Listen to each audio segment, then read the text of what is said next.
It was never called DEI, and it shouldn't be called DEI because it should be intrinsically within you, inside and outside of work, to make sure that your life is accessible and as inclusive as possible to the people around you. We live in an ableist society, so let's make sure that we're being inclusive of everyone.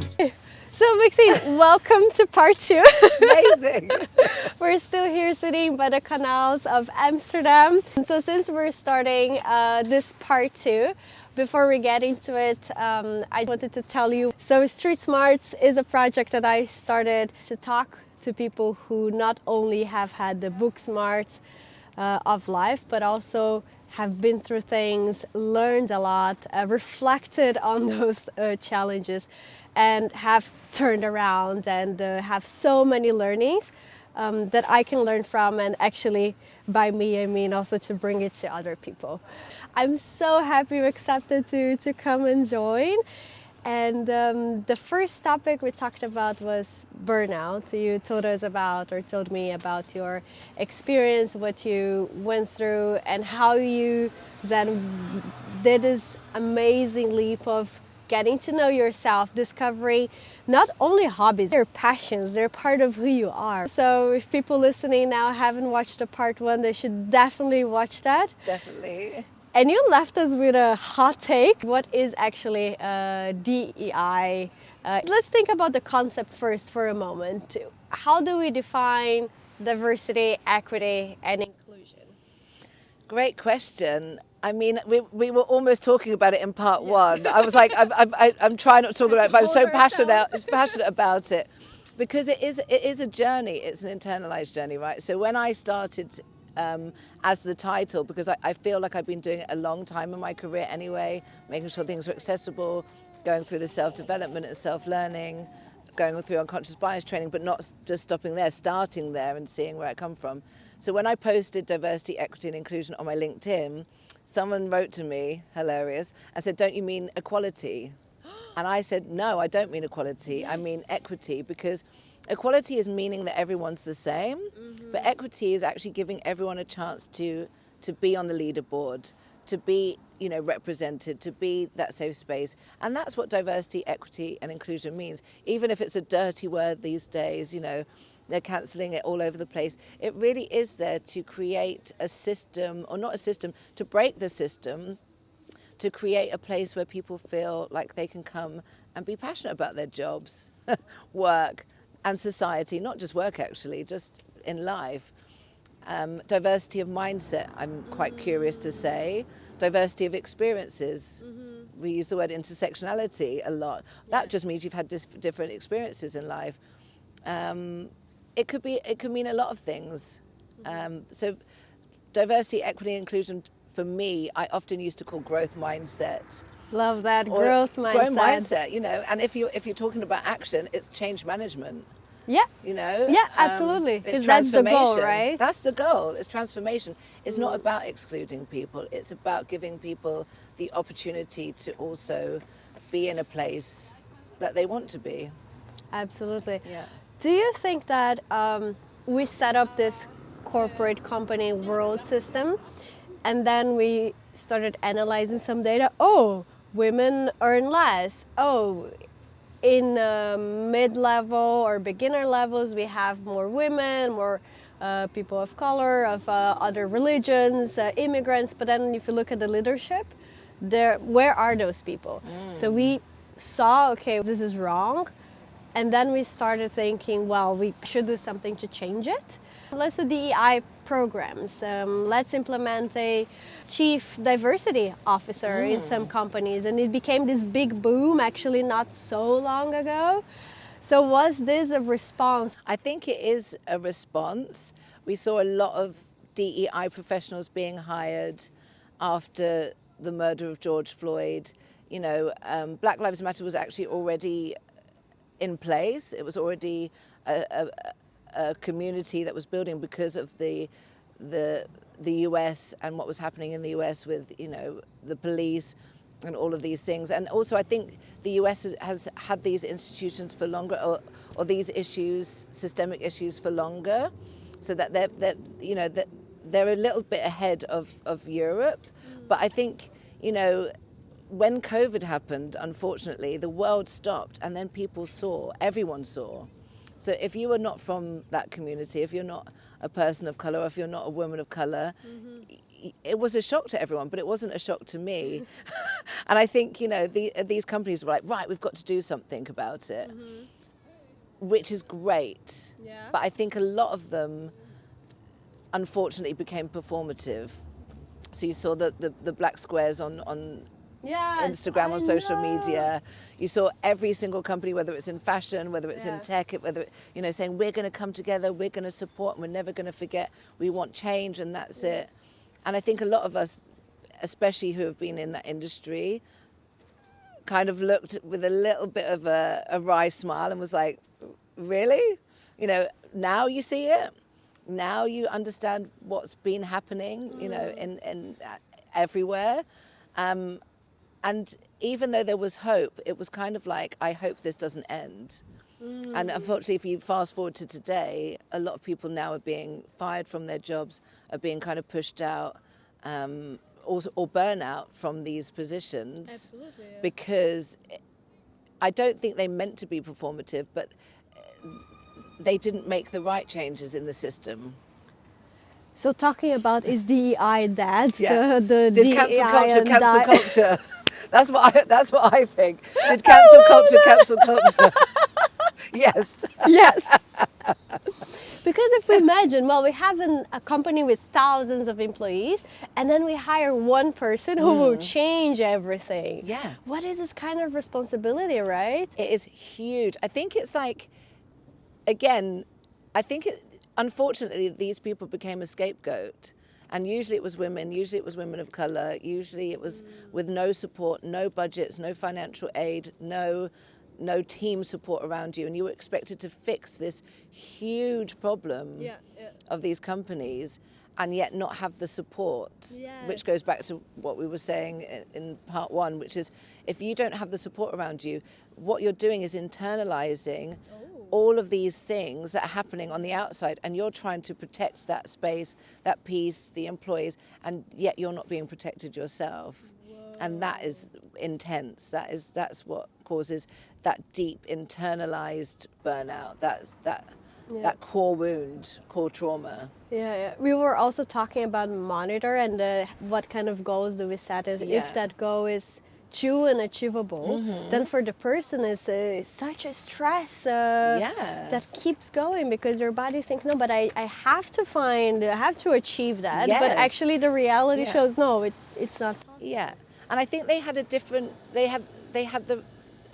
outlook about what it looked like from what people in that position, or you know, what we understood it as. So for them it was data. We're going to hire this X amount of women, we're going to hire this X amount of, you know, multicultural people, we're going to hire this, you know, disabilities, and it wasn't a realistic vision. Whereas I often believe it's about education, it's about self-development. It can't just be, we've got this person in place, now you have to learn. It's really like you have to want to learn. And education is not only in the workplace. If we start at schools, yes, because that's when we're forming those ideas. That's when we're forming the unconscious biases in life that we will have later. That's where we learn, as we were saying earlier, as a woman, to be like, oh, but I just want that, or I'm sorry to interrupt, this will be very quick, where you don't see a man usually doing that. So what kind of learning did men in that period have, and what did women have that then condition us to act like this? Right, actually that's such a good point, because this isolation or this, you know, exclusion starts in school mainly. You know, if you are a girl, you are a carer. If you are a girl, you are going to work in the kitchen and do all, you know, the things. And the boys very much are the structural, you know, we're going to do technology, we're going to do, you know, and I mean, I actually went to an all-girls school, so I mean, it was a little bit different, and I really loved that. But we're taught these things, and often in the classroom, your teachers are already excluding you. Are you too loud? Are you disruptive? And it's often, you know, actually young black boys that are getting excluded. So that's what I mean about equity and equality. They're already behind here. You're already losing the race. So everyone's already in front of you, and you have to work triple hard, which goes back to what we were saying about having to work hard all the time. You have to work double hard than everyone else just to actually be at the same place. Yeah. So where's the kind of fairness in that? And I think sometimes, again, they were getting lost in this data and not actually looking at the human response behind it. Why are they being disruptive? Why is that person constantly being pushed out? Is it the teacher's fault, you know? Or is it that person in power? And now looking at the corporate world, how do we then change these little decisions that sum up, so then when you have a big overall look, oh, there is injustice here, there is different leveling. Women are taking much longer to do career leaps. Yeah. Even though I just said about data being quite a bit of a pressurized situation, and it's not about the numbers, actually, you know, these surveys that you do, actively listening to your employees, looking at yourself. I often think like leaders should go through all of this training and everything first, because if it doesn't come from them, no one else is going to take it on. You know, they're the influencers. Yes. You know, it's their company. They set the values and their rules. Yeah. If someone is working from 6 a.m. till 12 o'clock at night, other people are going to think that that's what you're going to have to do, right? So if you are not being inclusive in your company from the top, then other people are not going to want to work for you because they don't feel comfortable. And B, if someone does get hired, they're not going to feel safe or supported. So I think what they can do is put systems in place where you have like a code of conduct, you have a clear set of values that you can stick to them. Yeah. And how to... I mean, it's hard. Yeah, it is hard, because it's also one of those things that gets criticized a lot. Oh, we just need a code of conduct, right? Somebody, oh, we just need this. It's on paper. It's somewhere in the drive of the company. No one knows where it is. True. And it maybe gets mentioned once. So of course it's a big thing, but what I get from this is that it's not about having this one person responsible for DEI. You were mentioning it's growth management, you said. Change management. Change management and growth mindset. Growth mindset, exactly. I love that. So everyone can be a leader in diversity, equity and inclusion. Everyone can be a leader in making sure your team feels connected, even if you're not the manager. And again, there's all these steps in place. You know, are you looking at your performance reviews in an accessible way? Are you giving someone more harsher criticism? And I've seen it happen. Women are always getting performance reviews based on their emotions, and men are not. So as a manager, are you actually doing the right performance reviews? Women get evaluated on their emotions? Yes. Yeah. Can you give an example? So there was a situation where someone said, I want to work to get to this position. And they said, well, if you do this, this and this, then you'll get to that position.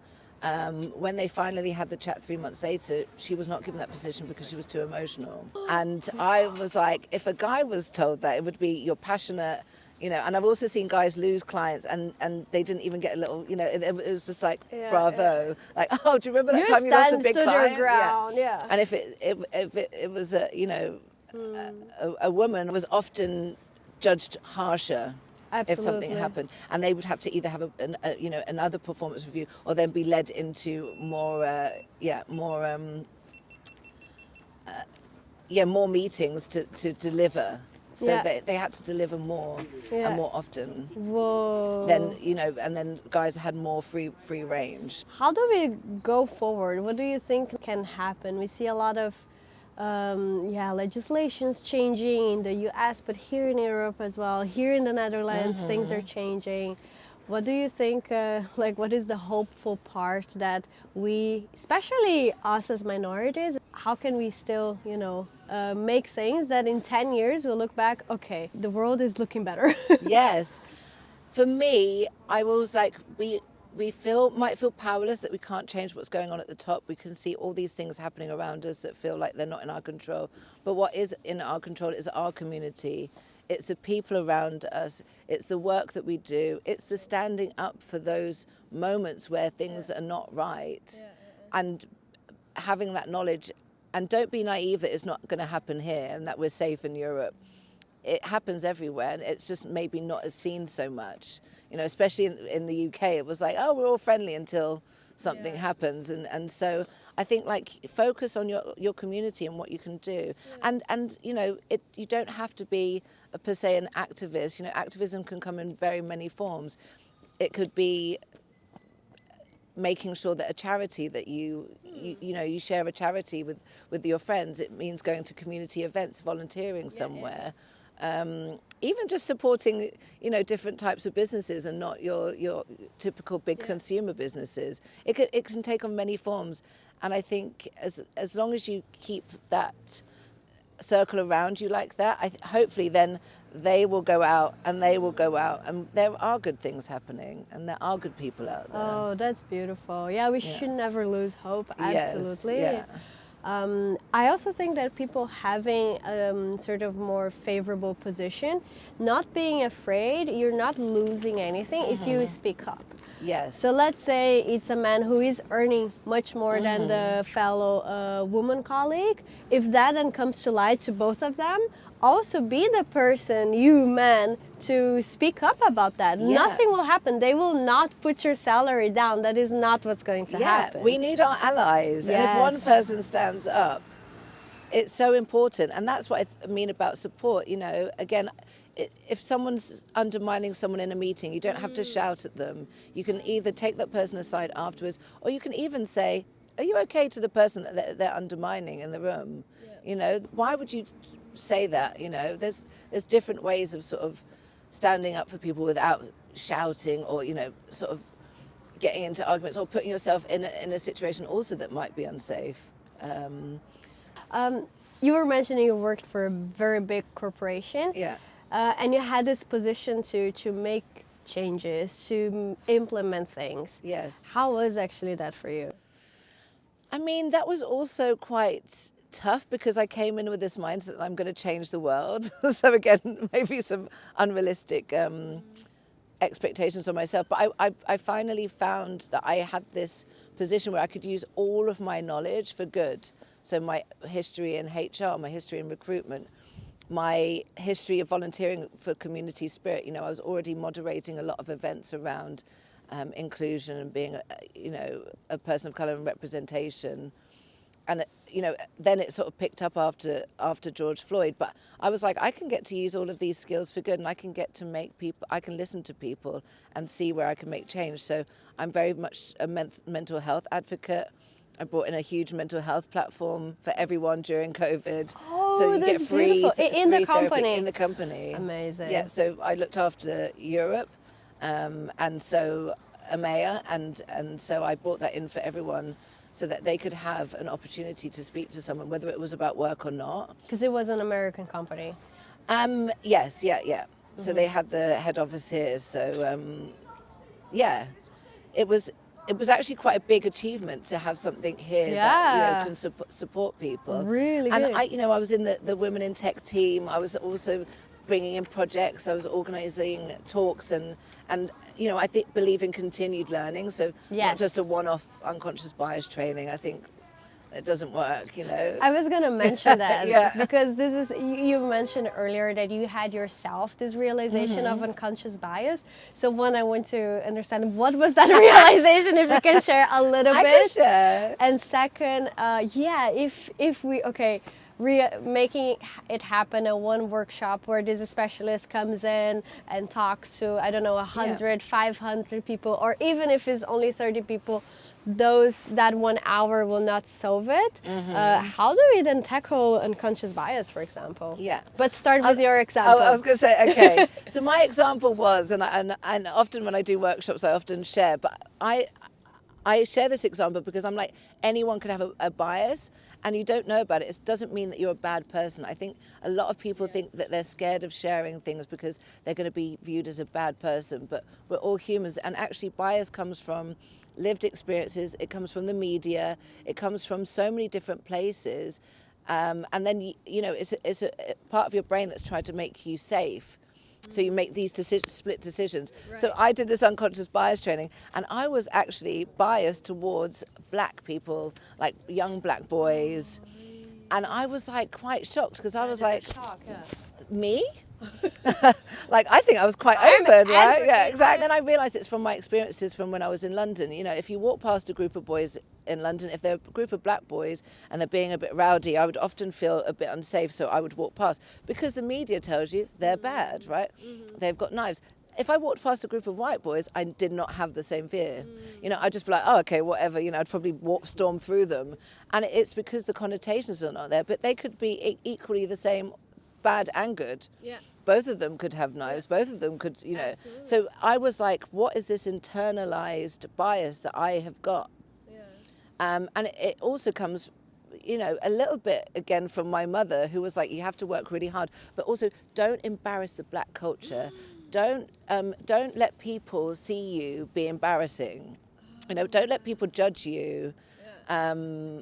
Because you're already going to be judged. So that's why I want to speak better. You know, that's why I want to say I enjoy the arts. I'm not going to be your typical black person, but what is that, you know? Why am I also ashamed of, you know, the culture that I am, you know, and that a lot of people actually want to exploit, you know, fashion, art, music. But if you're not in the right mind, you know, if you don't do it right, then you're wrong. So don't be too loud. You know, don't wear this type of clothing because you're going to be judged. And that's where the bias comes from. So a lot of it is internalized. It's from your own experiences. Absolutely, Yeah. and that's to our point earlier of starting in school. Yes. There to challenge those things. Yeah. And I think what you can do as companies and as managers is, okay, you have this training, but then what you should do is have listening circles afterwards. You should have with your team, like, what did you think about it? If you want to share, what was your bias? Or, you know, if you want to share with me personally, what was your bias? And I think if you continue to have those conversations, you start to understand also how people work in your environment. You understand who they are as a person, and it does form a little bit more trust. So basically it's also about building trust with your teams. And then, you know, you could have on Fridays, you know, a lunch from someone from a different culture. Yeah. Or, you know, so a drag queen comes in, you know, this is what we used to have as well. And then they talk about issues that are relatable to them. Because I think also people often silo themselves in their own communities. Absolutely. They're in their own little and they bubbles, don't know difference. right? Yeah. So when I was in London, I was in a bubble. So when Brexit was happening, I was like, who would be doing this? Yeah. And there's loads of people, obviously.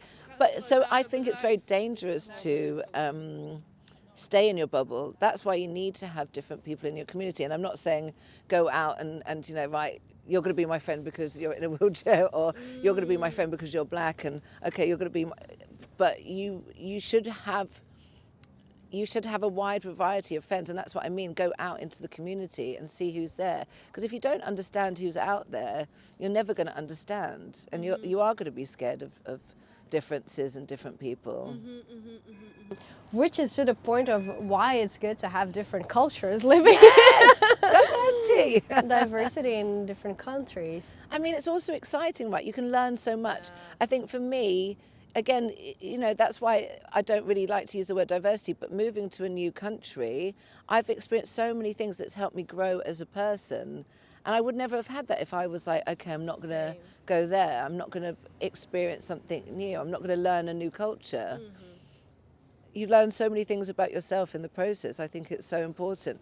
And, you know, aside from making it a business case that you can reach more people if you have diversity, but it's as if you're, you know, a hair brand and you only go for one type of person. That's, you know, there's so many other people out there. We tapped onto a little bit of what can we do. Is there anything else that you would recommend that companies do to then make sure that we do have this equity that we were talking about? Yeah.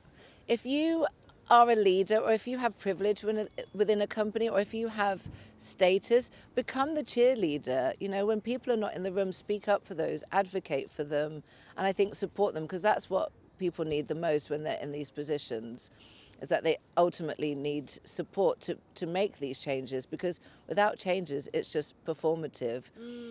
And I think that they should give budgets and teams to making real structural changes, but also, mentor people and bring people together, because without these changes, no one's going to feel safe. And if we want everyone to have an opportunity to work, because, that's also how we survive and those things, we have to make it a safe space for everyone. Which is interesting that some people would actually go against that specifically, and they would say, no, but it is meritocracy. If you just work hard, and we were talking about it, just work hard and harder and harder, you will get that. And if you didn't, it's because of your own failure or of own lack of capacity, capability, brilliance, whatever you want to call it. So what is your answer to people saying it should be meritocracy? I mean, you know what? We could have a whole nother podcast about this, because I love it. Exactly. Because actually, you could say, stuff the system. I'm going to start becoming an entrepreneur and work for myself.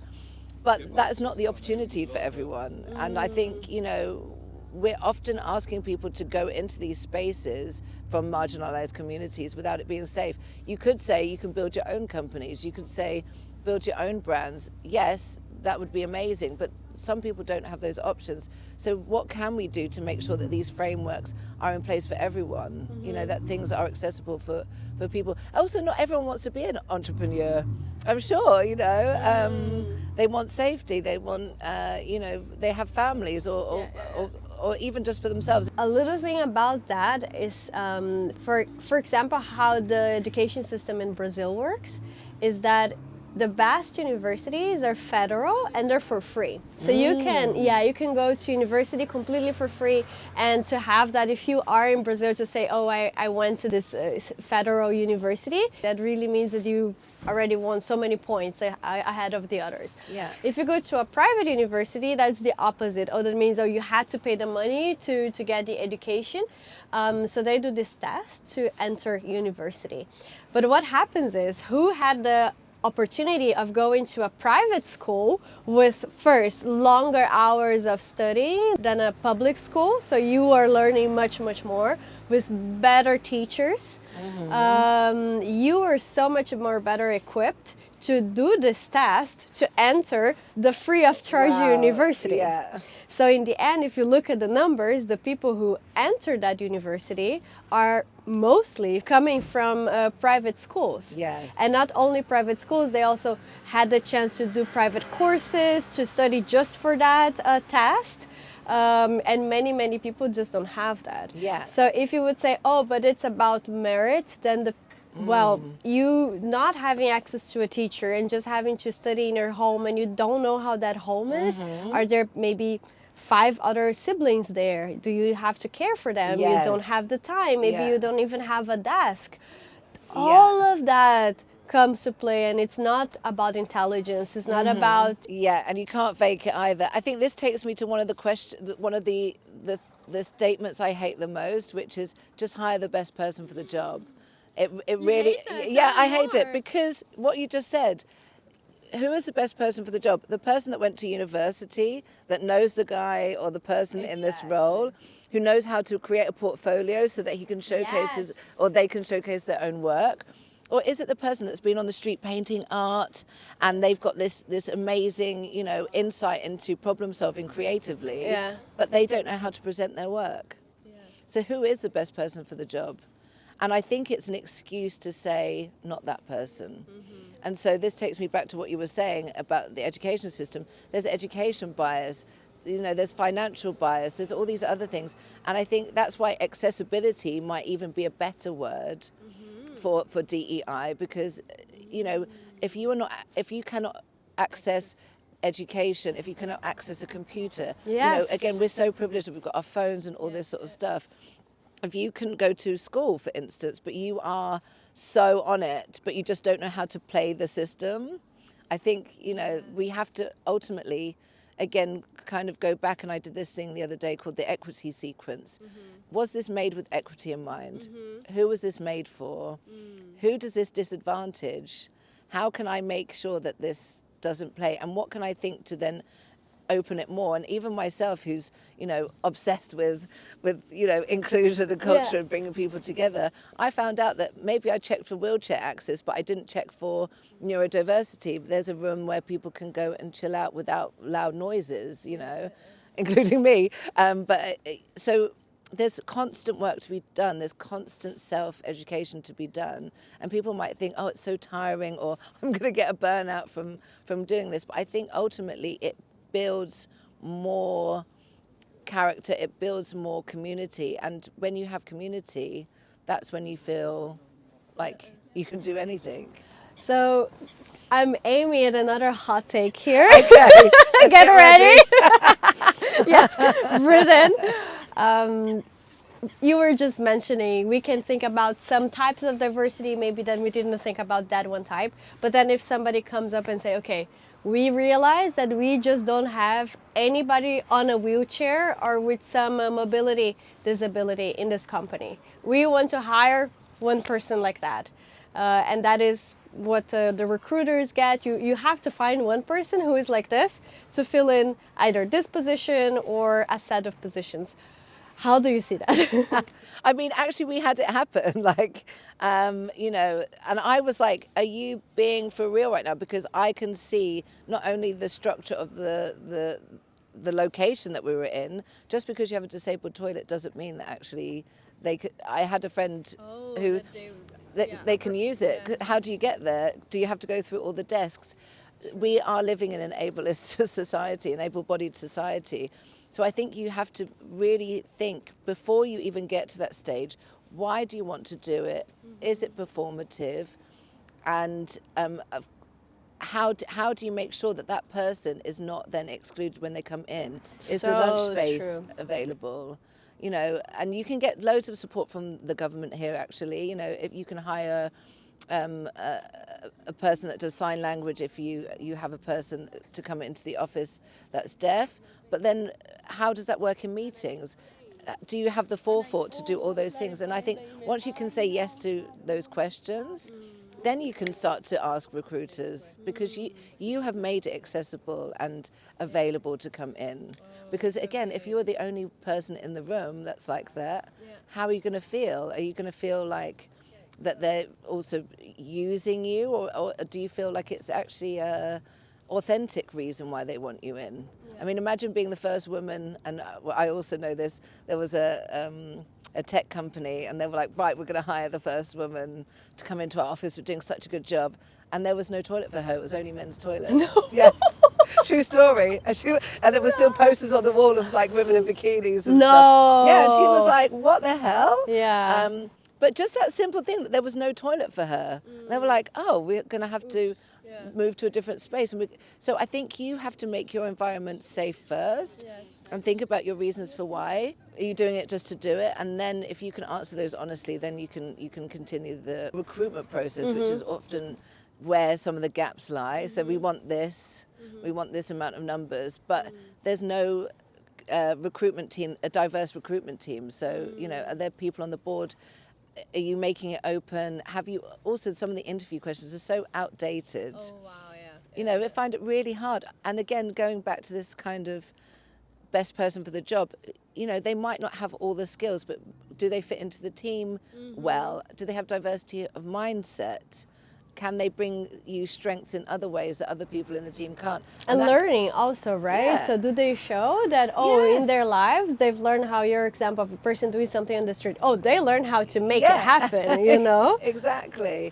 And that goes back to knowing your team and having that your own passion for making sure that, you know, your team's okay. And again, I know managers have a tough job. I always said I didn't want to be a manager, but then that changed when I was like, I want to be the manager that I needed. Oh, you know, all so these years. good. I want to give people the opportunity and space to feel heard and listen. There were so many people that were, you know, also people get into positions of management just because they've been in the company for a long time, or, you know, again, they know someone, or that's the thing. And all of us can be leaders, what you said earlier, and well, if you feel that okay, my personality can lead a little bit to that, learn that, because Yeah. that's needed, and it's not about the position of power, but being the leader figure that is helping everybody to go to the right direction. Yeah, I think they should put that in performance reviews. I think they should put DEI in performance reviews. Like, did you help someone in your team? Have you done your learning, this month, or, and also as a, let's say call them a manager.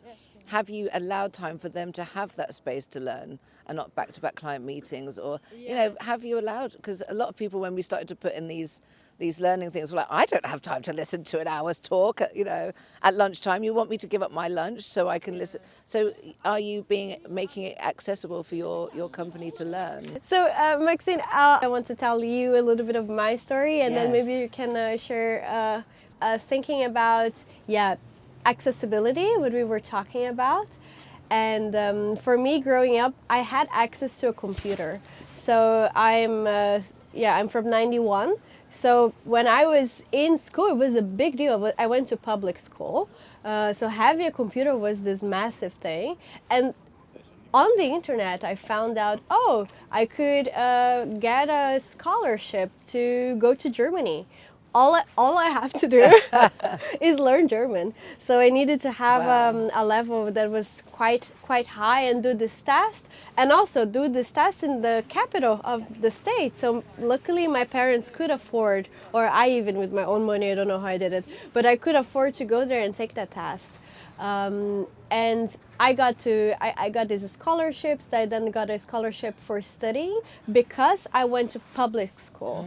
And if I wouldn't have gotten that scholarship, I don't know how and when I would have studied. So it was like this one thing, because the government was paying for my studies completely, that I managed to have a degree. And that degree then was this domino effect. So I went for the next scholarship, and then the next. I got 3 in the end. But just as an example, that as much as you want to say it's merit, but that big help I got at the beginning, because my parents couldn't afford my university, because I went to public school. So if that wouldn't have happened, it wouldn't have gone all the way up here, that I also can be so happy to say, I can choose where I live. Yeah. And I think it isn't all about merit. I think, there's that saying, work smarter, not harder.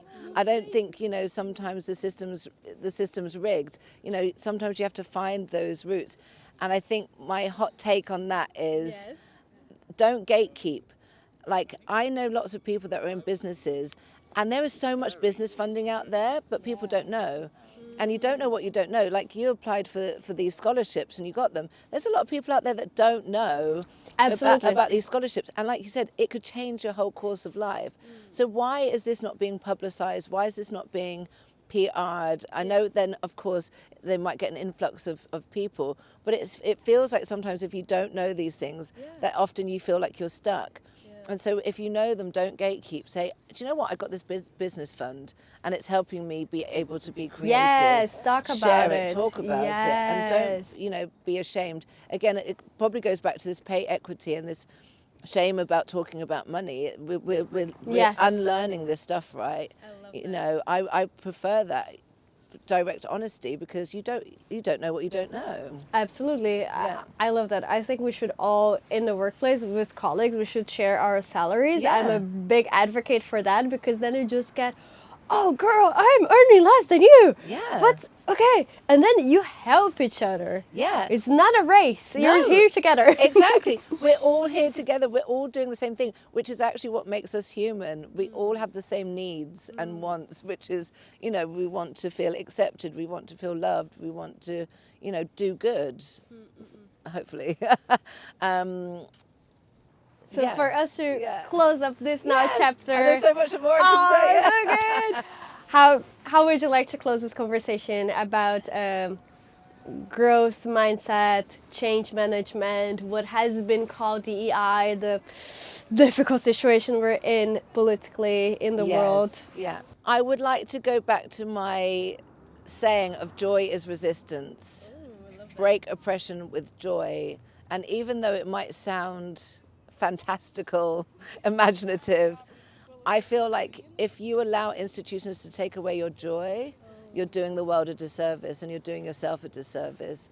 And I think if you can experience that and make sure that your surroundings are experiencing that as well, then actually, you know, that is a resistance. Back in the day, rave was resistance, art was resistance, creativity was resistance.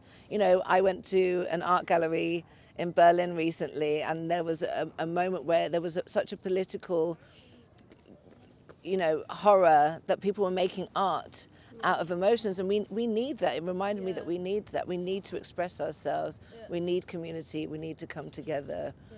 So don't forget, joy is resistance. Oh, I love that. I'll take that with me. Thank you. Thank you again.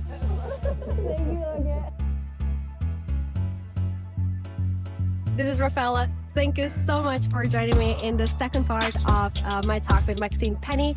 If you didn't watch the first part, please go ahead and click here because it was also super interesting. We talked about being a woman of color and going through a burnout, and she told me what she actually did to get out of that deep, deep end. Join me next time to learn more of the street smarts of life. This was Rafaela Buena directly from Amsterdam. I see you around next time.